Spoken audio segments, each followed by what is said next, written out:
Hi, my name is Francie White, and I am a Feldenkrais practitioner here in Eugene, Oregon.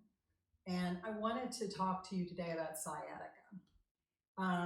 A few months ago, I did a movement in the pool that I had not done for a very long time. And even though my brain still remembered how to do it, my muscles were not conditioned for it. So I did it too big and too fast. And basically, my piriformis muscle got so overstretched so quickly that it reflexively just contracted back on itself and trapped my sciatic nerve. And this was so painful. So I've learned very quickly that whenever I would mention the word sciatica in a group of people, I would see many people start to wince. So this is a big issue for a lot of people. This is probably not going to help the sciatica that may be caused by bone spurs on the spine or cysts. But there's nothing to lose in trying this. If you can keep your piriformis muscle nice and long, then it will just make your walking easier. So the way I dealt with this was there was a Feldenkrais practitioner who is also a PT who has phenomenal understanding of anatomy. And her name's Candy. Thank you, Candy. And she showed me how to release the piriformis muscle. So I started trying to use this same technique on one of my clients, but he was unable to even get to that position. So what I had to do was something a little bit less than that. So what I'm going to show you in this video, Sciatica 101, is how to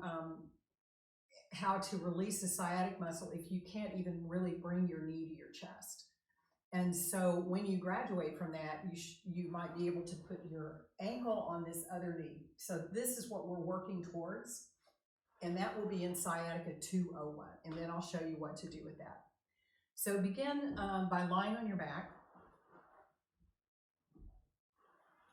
and just let your legs go long and let the floor take your weight.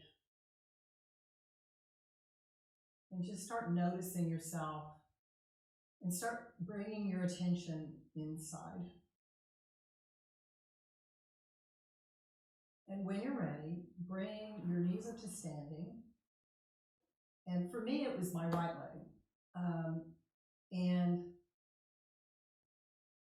start by just bringing your knee a little bit towards your chest and see how far you can go.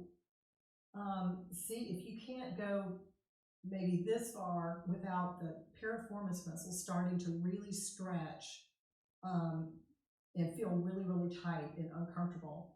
Stop just at the point where it starts to stretch and get tight. Stop at that place and notice yourself. Let go of your muscles. See, my belly was all tight. Let go of your shoulders and your neck. And just start to do tiny little circles. Tiny little circles. Very slow, very small. Just try to make it as round as you can. And if you can't make it round, just slow it down even more and just do the best you can. And see if this piriformis muscle doesn't start to relax. And change directions.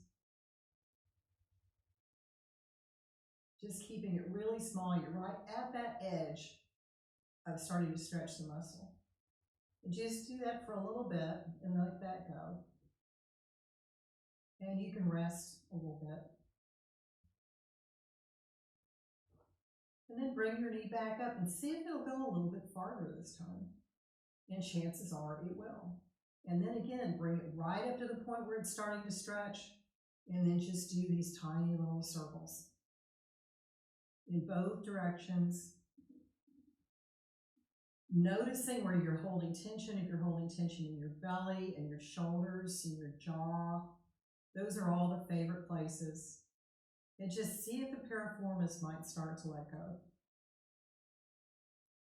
And then let that all go and just rest for a moment.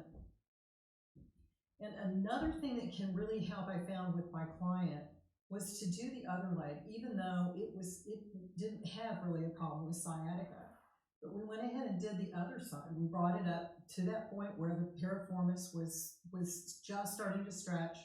And then we just did these small circles. And even though this one was a lot looser, When we came back to the other leg, it had helped that. Now, the reason is because the left side learns from the right side, and unless you had your corpus callosum severed, and then it doesn't. So most people have not had that happen. So um, do the other side, and then the first side, the side with the sciatica, may be able to go a little bit farther again. And then just do these circles. So what we're building up for is to be able to bring this ankle over to the opposite knee. So you graduate from Sciatica 101 when you can put your ankle on your knee, and then we'll go on to the next video. So I hope that helps you. Have some fun with that. And be sure to subscribe to my YouTube channel for Integrated South with Eugene, and I'll see you in the next video.